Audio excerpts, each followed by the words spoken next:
now confirmed that there was indeed a woman who was with the shooter in the footage that was captured by the houses nearby the area. And for whatever reason, the FBI has not yet released or even acknowledged that that footage exists. I just want to say that I feel like at the beginning of this investigation, I was very clear. I said there will be no fakeness and there will be no gayness in this investigation. And apparently there were some people who did not take me seriously or literally, because there are a lot of little lies being told, right? Charlie gets assassinated, and the very people who were threatening him reputationally and financially are now trying to memorialize him. Candace Owens just said she's seen Charlie Kirk's personal journal, and what he wrote about his wife is seriously raising eyebrows. She didn't sound like she was chasing drama either. It was more like she'd been sitting on this for a while and finally decided to talk. I watched my friend get shot in the neck. Yeah, that's what happened. I just want to say that he was publicly executed again before the world. The question is why? According to her, Charlie wrote things that made it clear he wasn't at peace in his own home. He apparently mentioned feeling watched, and that someone close to him was keeping secrets. That someone, Candace hinted, was his wife. The way she said it, though calm, almost nervous, made people sit up. This wasn't gossip from a random source. This was straight from Charlie's own writing, or at least that's what Candace claims. And the craziest part? She said those notes were written just days before everything happened. People who knew Charlie always thought his marriage was solid, so hearing that he might have had doubts completely flipped the story. Candace ended her stream saying, if people knew what he wrote, they'd never see this the same way again. So here's where it gets even crazier. Candace didn't just say she saw the journal, she actually read out parts of it. According to her, Charlie wrote about someone close to him changing, and how he felt like there were conversations happening that didn't include him anymore. She never said Erica's name directly, but she didn't have to. Everyone knew who she was referring to. One line, she claimed, really stood out: I still love her, but I don't know if she's still on my side. That sentence hit people hard. It sounded like a man who'd lost trust but was still hoping to fix things. Candace said you could feel the confusion in his words, like he wanted to believe everything was fine, but deep down he knew something wasn't.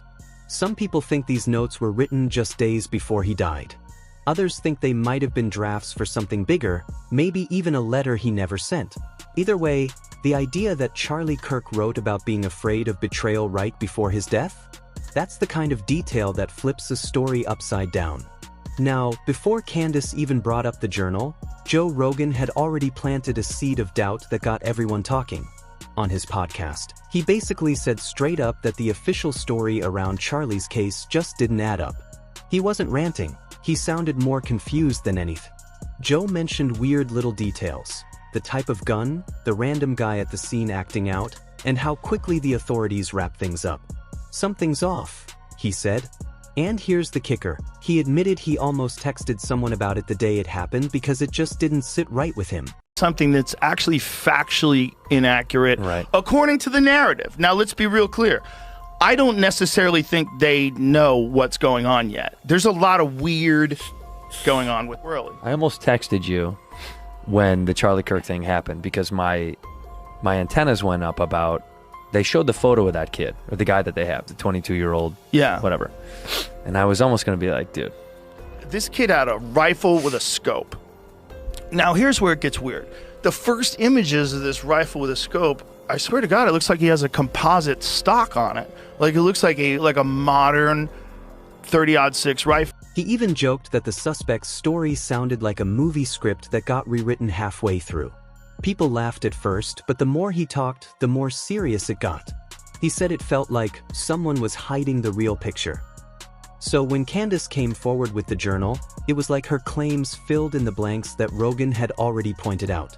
That's when people started asking, was this all connected? Did Charlie already know something everyone else missed? So here's the part that really sent everyone spiraling: the decoy guy. Remember how Rogan mentioned that strange older man who kept showing up at major events, even 9/11 and the Boston bombing? Yeah, that guy popped up again in Charlie's case. Rogan called it too weird to be a coincidence, and honestly, he might be right. The man reportedly caused a huge scene right when things went down, yelling, drawing attention, and then, conveniently, getting arrested a few days later for something completely unrelated. First of all, there was that one guy who was the decoy. All right, so you got this guy who's an older guy who starts yelling out. Didn't he take his pants down? He took his pants down.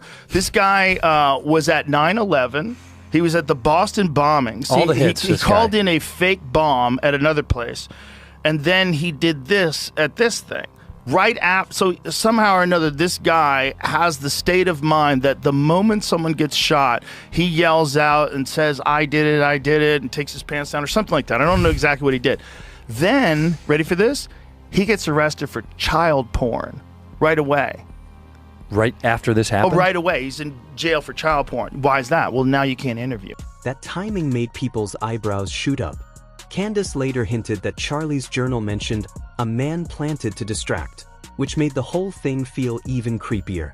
Was Charlie talking about this same person? If so, how did he even know about him? Some think Charlie had started noticing patterns, that he might have realized something bigger was in motion before it all happened. The strangest part? That guy was never properly questioned again after his arrest. People can't tell if he's just unstable or if he was used to throw everyone off. Either way, that one detail turned the story from tragic to downright eerie. Now this is where things start to sound less like bad luck and more like a setup. Just days before his death, Charlie apparently signed this internal memo about a big audit inside Turning Point USA. Candace said he was pushing for transparency, wanted to go through the organization's finances and see where all the money was actually going. And guess what? That memo supposedly mentioned a few names that made people uncomfortable. According to Candace, the timing couldn't have been worse. He signed it, made it official, and then everything went downhill. Some people close to him said he'd been acting paranoid after that, double-checking emails, asking who had access to his personal files. Candace even hinted that Charlie might have mentioned the audit in his journal too, writing that, "Some people wouldn't like what I find."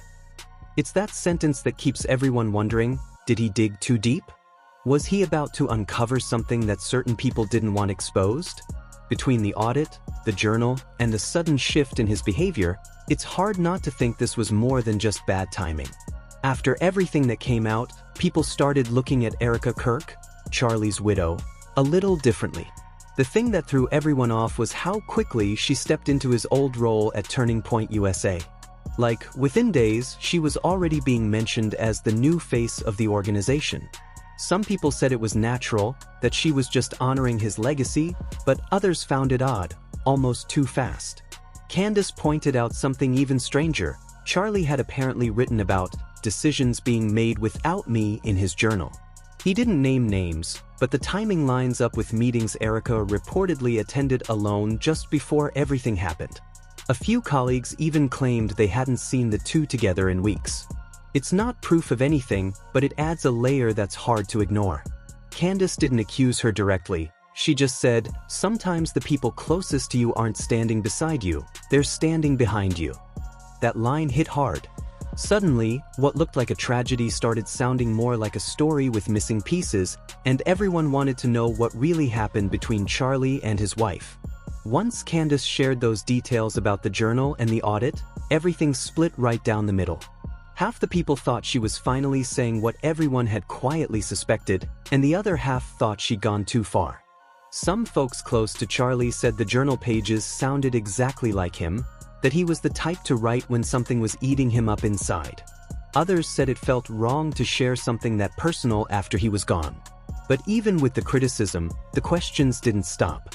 More and more people started connecting dots, pointing out how the story didn't line up from the start, the rushed reports, the missing footage, and how quickly everything was resolved.